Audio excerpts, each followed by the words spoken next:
And hello and welcome everybody to episode 7 of Two Guys Talking Sports. I'm Pat McDonald with Choice 102 and Radigan Media. He's Tim Birney of the Sports Reports. Tim, we're going to actually have it just be two guys talking sports this episode. We don't have a guest today. So let's start with Waverly Swimming, obviously one of the better swim programs in the area for a long time. And now they've been led by a true superstar in the pool. Yeah, Mira Kittle is a junior. She's doing things that no other girl and fairly few boys have ever done with that program. First time out this fall, she broke her school record in the butterfly on Saturday at the Waverly Invitational. She also swam on 2 relays that won first place, but they also broke school records, meet records, pool records, and hit state qualifying times. So last year, the 200 free relay was the first relay in girls program history to ever go to states. The first meet this year, they hit 2 state times.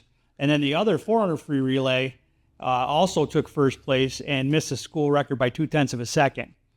So, and it's not just Mira. There's junior Olivia Cherosnowski, sophomore Lauren Wells, and then they've got a bunch of 8th graders led by Natalie Steck and Kellogg girl, and just a slew of 8th graders that they're doing a tremendous job.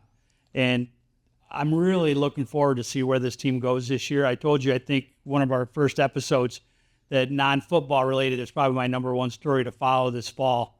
I really think that they took third, and they were only a few points behind the leaders who last year dominated in the Section 4 meets. So I think Waverly's got a shot to win section title, if not this year, next year, because everybody's coming back next year too. So it's going to be fun to watch. Yeah, it's going to be exciting to follow them this year. Let's go down the road to Owego Free Academy. Good start to the season. Both volleyball and soccer, both squads, right? Yeah, their volleyball teams, Brittany Race, took over. She's got a great program there. They are a perennial Section 4 power. They get the states just about every year. I think they've got a really good shot to go back this year. In that soccer program, they've got a ton of talent back from last year. I think they've got a good shot at come sectional time. And the boys program, they've got some proven scorers. Talk about a program that's come out of nowhere the last 3 or 4 years. Alessio Di Michele, the coach up there, took over a program that was struggling to get more than 1 or 2 wins a year, and it's just turned them into a section power. So I think all 3 of those programs at Owego have a really good shot to go deep into Section 4, if not the states.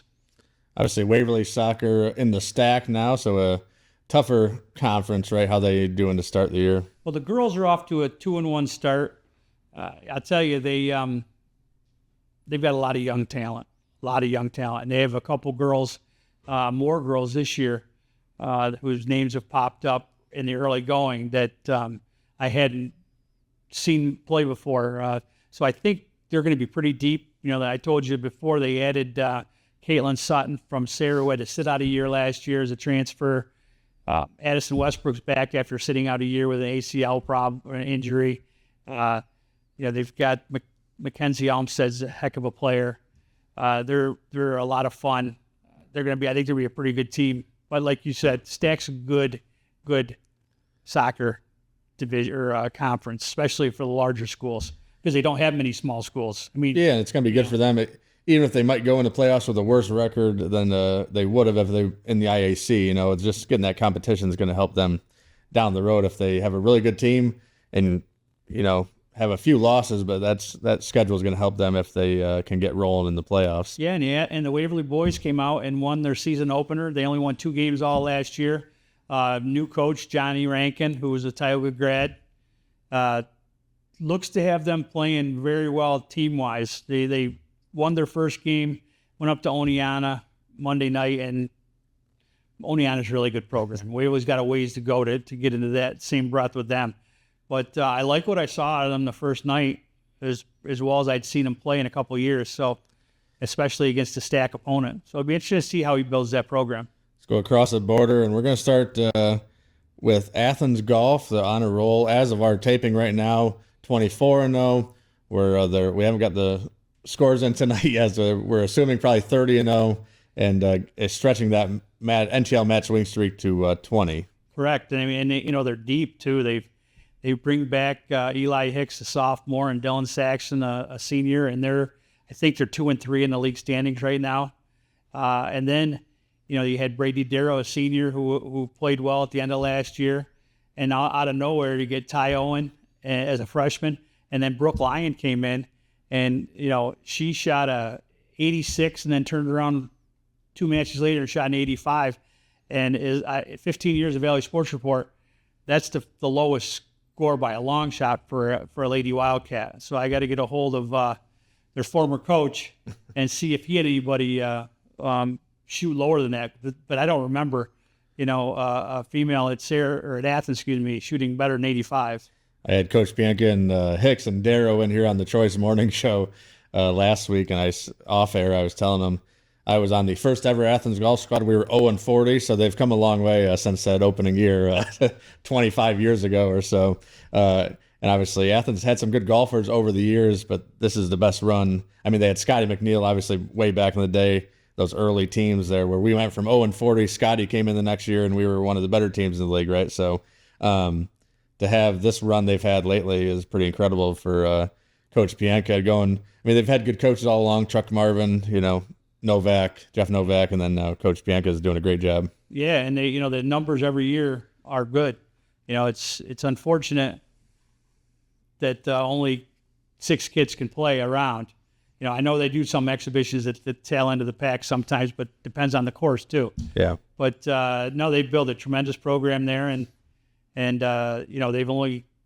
they've got 2 seniors on the team this year, in Darrow and Saxon. So. They're going to bring back 3 young golfers next year, so they'll have opportunity for somebody to step in the 4, 5, and 6 spots and see where they can go. NTL volleyball, North Bend Liberty, the powerhouse. They do have 1 loss on the year. Looking at the NTL website standings there, but that was a loss to Williamsport, so obviously a much bigger school there, undefeated in the league. Wellsboro and Liberty on top of the league standings in the large school division. Yeah, Athens played North Penn Liberty. They got swept, but they played them fairly close. The last couple of years, Athens would go over there and lose 25-8, 25-10. I think that all 3 of the games were around 25-19 or, 25-20.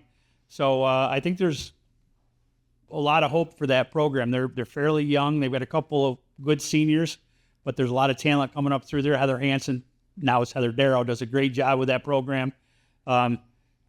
I like where this program's headed. The small school division, Northeast Bradford right now on top of the standings, along with Williamson, both 2-0 in the league, 3-0 overall. Canton right there in 3rd place. Sayre in last place, but got a set win the other day, so that's good for. I mean, obviously going the coach there is 2nd year over there, or 2nd or 3rd year for 3rd, and so he's trying to turn that around over there. You know what they've got? I think they've got 5 freshmen on the squad this year, a couple seniors. So I think you got to get some results at some point. But I think the more young talent he can get in the program, obviously the better they're going to be. He seems to know what he's doing. So I think there's better times ahead for Sayre as well. Let's talk. We're going to move the football now finally here. NTL football. Obviously the big game.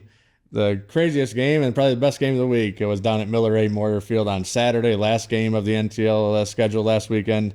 Athens goes down there, 48-42. Connor Davidson, just another incredible performance to lead the Wildcats to a big win on the road. Yeah, I think we talked about it during the games at Memorial Stadium on Saturday when we were watching in the booth watching the Athens Canton game on a phone while the Tioga game was being played. That's a signature win for Coach Bradley. I think, and it's also puts a stamp on Connor Davidson too. To run for 200 yards and 4 touchdowns, to throw for 180 some yards and 2 more touchdowns. You account for 6 touchdowns against the Canton football team. You're doing something right. And I realize it's not a one-man team. Obviously, their offensive line's playing pretty well too. And we talked about that in the preseason, that you win and lose up front. And the biggest problem Athens has had for years, is the lack of consistent play up front. And they've actually played pretty well all 3 games. Even in the loss to South Williamsport, the line played fairly well. So I think, I like what this team, they're not going to beat Troy. But those last 6 games are winnable. I mean, this is a team that could finish 8-2. They're the favorite. It'll be the favorite every week going forward, except for this week. They head to Alperon Park Saturday night. Yeah, Athens, impressive to see what Connor Davidson has done. I think we're witnessing, a kid that's, at the end of his career, he's going to be one of those guys we talk about for a long time that we got to see, one of the best come through here and play. And he just, for only a sophomore, he can do it all and really strong. And obviously you got to stay healthy is the key thing there because he's playing both ways for the Wildcats. And he's probably the lead tackler on defense. Yeah. If he's not, he's one of them. And he's physical on, that's the difference. We talk about Waverly's concern over Ben Shaw playing inside linebacker. Well, Ben's 140 pounds, if that. Connor Davis probably walking around about 170, 175, and he's a little taller. He's a little more physical. I have less concerns about him getting dinged up because of his size. Yeah. Then again, he plays a little more physical brand of football too. So you put yourself in there to get hurt too. So. And if you've seen any of his games so far this year, he's not afraid to stiff arm anybody or put his shoulder down when he's running the football there. He's a lot of fun to watch. Yes. I don't know. I got to learn, I guess. I've been on the air a few times telling him to throw the ball away, and then he scampers for 50 yards, and gets around 8 defenders. So the Wildcats, a good start of the year, could easily be undefeated right now going into this game at Alperon Park. We won't talk too much about that. I think Troy, obviously, just really good.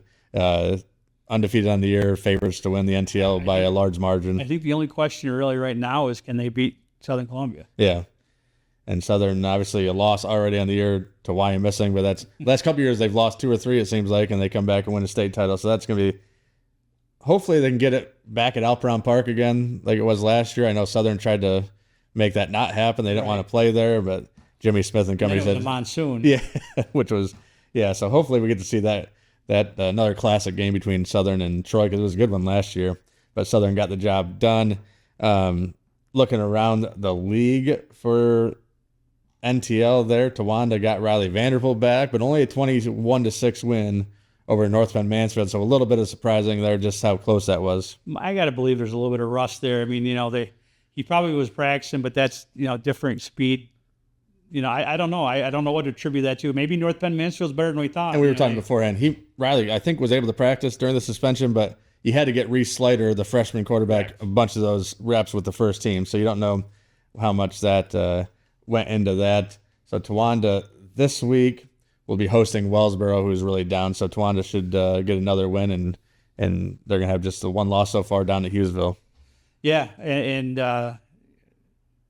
Wellsboro, like you said, down this year. Kind of program took a big hit over the summer with the car accident. Yeah, hopefully we haven't heard much, so hopefully they're okay. Yeah, and Vanderpool, like we said before, the heart and soul of that team. But that being said, they obviously have some other players on that team because we've said before it's not a one-man gig. But Riley Vanderpool is a special player as well. Then we talked about Troy earlier. They won 43-7 over South Williamsport, so a nice win there. Obviously, they're up 36-0, I think, at the break. Muncie, we'll talk about them a little bit because they just played Cowanesque Valley. So Muncie 45-25. They beat Cowanesque Valley, and we're only talking about that because now Cowanesque Valley gets to make the trip over here to the Lockhart Street Bowl, I believe, on Friday night against the Sarah Redskins, who, unfortunately, disappointing loss there to Montgomery coming over the bowl last weekend. We had it on Choice 102. It was a long game, about a 3-hour game, it felt like, but 55-21, and Montgomery just dominated in the trenches. I mean, 555 rushing yards, I think you said in your story. Yep, and you know what? Their running back was big and physical. I thought coming into the season, I thought Sarah, because the NTL small school division was down a little bit, I thought they had a chance to win 3 or 4 games this year. We've stressed how important line play is, and Sarah's line has got a couple. Ryan Ressler's nice player. They got a couple experienced linemen, but they've got a few linemen who haven't played much. And they there's not a lot of room to run, and they're not trying to run the football very much. They threw the ball, even when it was close game, when they got back into the game, they were throwing it. Defensively, though, what strikes me is they don't get many hats to the football. Coaches always talk about hats to the football, gang tackling, and it's not easy to bring backs down, big backs like Montgomery had, down one-on-one. You got to get 3 or 4 guys there in a hurry, and Sayre just was not doing that. Yeah. I thought Montgomery would be a tough test for him after watching or looking at the schedule and see they only lost 14-7 to Hughesville after Hughesville beat up on Towanda without Vanderpool, but still put up 48 points on Towanda, I believe. Sayre, 21 points. 14 of those, though, come from Nick Pelicano, who's now have 3 kickoff returns for touchdowns on the year. So does NTL give out Special Teams Player of the Year? Because they should be wrapped up already. They should start it if they don't. And you know what? The first one, he caught it on the fly, hit the seam, and was gone. The second one was a lot like Xavier Watson's at Waverly. He scooped up a loose ball. He curled back around the pile to the sidelines, and once he got to the sideline, he just outran 2 or 3 guys that seemed to have the angle on him. Yeah, so Sayre, great game from Pelicano. He has all 5 touchdowns this year, two receptions and 3 kickoff returns. So the Redskins now winless on the year, and they get to take on a Kauneski Valley team who I think the numbers are pretty decent, but probably similar size, I would think. I think they've got 31, and they're pretty young. So that's Friday night. We'll see if Sayre, hopefully for Sayre's sake, I think you got to hope for a win here, and I think that, just get a little bit of confidence in that squad because they have some talent. The skill guys, Carter Green, Pelicano, Jameer Cole. They're just going through the bumps and bruises of a program that didn't play football for 2 years. Yeah.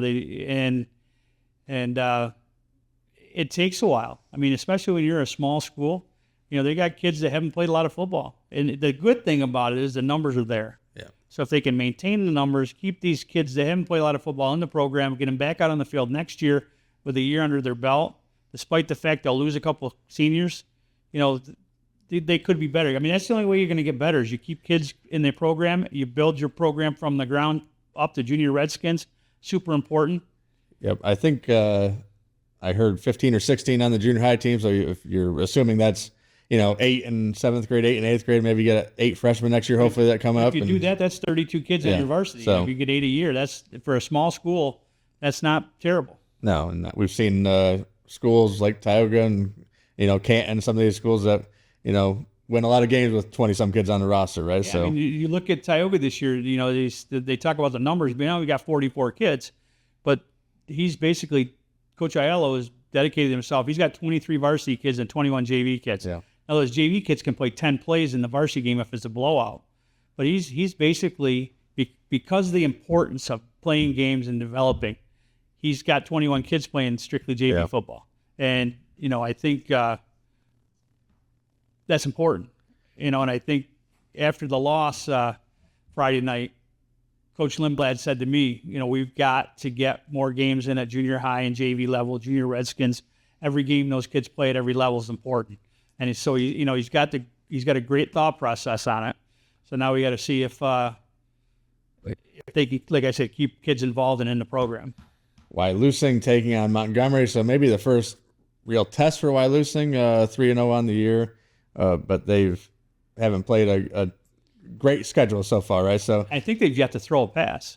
I've heard maybe one pass, maybe. So they're running the football a lot. So that's going to be an interesting matchup when you consider they're taking on Montgomery, who just came off a 555-yard rushing attack against Sayre. So it could be a lot of running the ball there as Wyalusing beat North Penn, Kauneski Valley, then Wellsboro. So they've only given up 12 points all year. That's 12 points to North Penn that first week. So the back-to-back shutouts for Coach Rogers, who's done a great job of kind of quickly rebuilding that Wyalusing program, at least to be competitive across the league. Yeah, I think they could be 4-0 after beating Montgomery, and they could end up. Who do they play the rest of the year? They got to play Troy, Towanda, Athens, Canton. Let's see here. So wins might be scarce the second half of the schedule after. So they got Montgomery, South Williamsport at home, Troy, Canton, Athens, Hughesville, and Towanda. So that's a tough stretch to end the year. You're looking at I'll give them a shot obviously with South Williamsport because you don't know what you're going to get there, and then probably with Hughesville as well. But those other 4 games are going to be really tough to win. Yeah. So they could go 6-4. Yeah. So we'll see. But yeah, just great to see Wyalusing back winning football games and after a tough stretch there. So obviously other games this week, Northwest taking on Muncie. I was impressed with Northwest when they played at Athens as far as the line struggles, I think, but their skill guys might be right up there with some of the best in the small school at least. Their if they had a little better line, their quarterback threw a nice ball. That freshman receiver was tough. The running back, the Dietz kid, was tough. They had another the Diltz receiver was solid. They had 4 or 5 pretty good skill players. They just, like you said, the line struggled and Athens just owned them up front. So Canton at North Penn Mansfield, so the Warriors will look to get back on track after that tough loss to the Wildcats, 48-42. We were expecting rain and a mud pit over there at Miller A. Memorial Field, and they end up. Well, somebody asked me, "What'd you think?" And it's like I was surprised. I won't kid you. I was surprised that Athens won. I was shocked they scored 48 points to do it. That was. But that's like I said before, that's a great win. A great win for Coach Bradley. Great win for Connor Davidson and the rest of that team. They are. They're poised to win 7 or 8 games this year. Yeah, it's going to be interesting. That Towanda-Athens game, which is now, we believe, a Saturday night there, October 6th. We talked about being a Thursday night, Friday night, now Saturday night. So that will be an interesting one at Athens there in a couple of weeks. And then, we'll see if the Wildcats just got to get out of Alperon Park healthy. Yeah. And I just hope the fans come out because this is a fun team. Connor Davidson is worth price of admission. Absolutely. And I keep talking about Connor Davidson, but like I said before, the line's played great. They won that game without Eli Chapman, so they'll get him back in the backfield. Lucas Person looks good, played really well.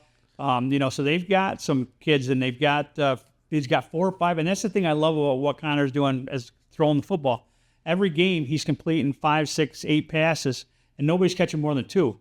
So he's spreading the ball around to his receivers. He's not locking in on a favorite. I saw my buddy Aaron Roppers, who's an assistant coach down there. And I told him Friday before their game Saturday, why don't you throw it deep one time to Keegan Congdon, the 6'5" receiver. And I was watching the YouTube on my phone before going to Waverly Stadium. They hit him down the sideline for a 50-yard gain. So he's a big target out there. They got some good receivers absolutely out there. So it's going to be interesting. Adam Kemp's a gamer. Yep. They've got some Ryan Cook, Sipley kid. I mean, they got a lot of talent. So let's see what they can do the rest of the way. We haven't been able to talk too much on Two Guys Talking Sports about college sports or NFL or anything, so we can, unfortunately for you, maybe talk about some college football. Notre Dame. So I was watching Penn State before I went to Waverly to call the games on Choice 102 there, and I did not expect to be leaving my house and worried about Penn State against Bowling Green. I think it was 34-27. They ended up getting the win there. Bowling Green played great early on, but Notre Dame kind of took the heat off James Franklin as Penn State for playing bad, as Notre Dame loses 16-14 to Northern Illinois at home. And had a potential game-winning field goal block. 63 yards. That's I'm not sure if he gets it. He hit a 50-something yarder. Yeah. I mean, he's got a leg, but yeah. You're going to get me worked up here. I've been a Notre Dame fan since I could walk, and it's been a long time. And they teased me a little bit by going into Texas A&M because I think I've told you before, and I've told anybody that wants to talk Notre Dame football with me, that Marcus Freeman is a great recruiter, but I haven't seen him. I haven't seen anything from him to show me he can win games on Saturday, and it shone through again. That is how do you lose? How do you go to Texas A&M, win in that field, in that stadium, in the environment, with that crowd, then you come home the following week and you allow your team to let down like that and lose to a team that you're a 28-point favorite. How do you lose that football game? And only scoring 14 points is incredible. I mean, as you just said, everything you just said about Marcus Freeman is I can hear a lot of my Penn State fan friends. I've been a James Franklin supporter, but a lot of that's the same thing they talk about Franklin as far as recruiting really well, but not winning for him at least the big games. You know, you lose to Ohio State and Michigan most years if you're Penn State recently. So, yeah, we'll see if Franklin can get the job done this year. No Michigan on the schedule, but still Ohio State. And then you add in USC and Washington. But yeah, Notre Dame. I was telling another Notre Dame fan there that I'm friends with, I said after your win against Texas A&M, like, well, you guys got cakewalk till USC, the last game of the season, right? Because Notre Dame's schedule, and every team's doing this now, is getting a little bit weaker than they used to have at least, 3, 4, 5 big games in there. But now with the expanded playoffs, you got to try to guarantee yourself 10, 11 wins to get in. And I couldn't agree with you more. I thought when they beat Texas A&M, I thought, Florida State, I know they lost their first 2 games, but they're going to figure it out, and they'll be dangerous before the season's over. Georgia Tech. Georgia Tech. Louisville. Then they lose to Syracuse. Yeah. And their Syracuse, there's a nice little surprise. I wasn't expecting them to beat Georgia Tech. They come out of the gate with 2 wins. You spend the money on the quarterbacks nowadays. Kyle McCord comes over from Ohio State. And he had a great game against Georgia Tech.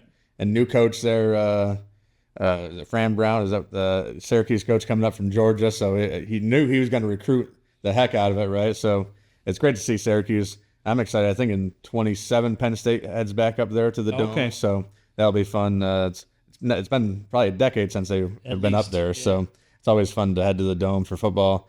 Obviously, we got to be there for high school. College is just as fun there. Let's talk NFL. The great start to this. I mean, some really good games. So, I mean, that impressive Thursday night was a great game. Usually Thursday night games are terrible in the season anyway. But then Friday night, the Eagles down in Brazil get the win. And I think the best team I saw all weekend was 49ers. Yeah. The Jets put together one drive. Second time they had the ball. Actually, the first 2 possessions, the Jets moved the ball. And then after that, the Niners defense stepped in, and they play without McCaffrey, and the Mason kid steps in and runs for 150 yards and looked great doing it. And Brock Purdy, they said I like Dak Prescott. He said he's getting $60 million a year for 4 years, and he was humble enough to say it doesn't make me the best, just makes me the last quarterback to get a contract because the next guy's going to get more. I was going to say Purdy should send them a thank you card. Although hopefully, for the 49ers' sake, hopefully Purdy's maybe goes the Tom Brady route and takes less money to make sure your team around you is going to just keep being good. That's a tough thing with the salary cap there. Yeah, my Eagles went down to Brazil. I was worried about them just getting out of there, healthy. The field wasn't great. There was rumors about all the not great around the stadium too, but they went down there and got that's a great win, obviously, over a Packers team. Hopefully Love's okay, the quarterback. Yeah, I had the Chiefs and the Packers in the Super Bowl in my preseason pick. And then Saquon Barkley, the only problem with it, I mean, I'm a big Penn State guy, so I love seeing him in Philly now. I hated watching him in New York and watching Micah and Dallas, but having him in Philly is great. The only problem was my opponent in fantasy football had Saquon Barkley, so it wasn't great for me there. Disappointing ones, obviously the Bengals somehow lose to the Patriots. Well, you know what?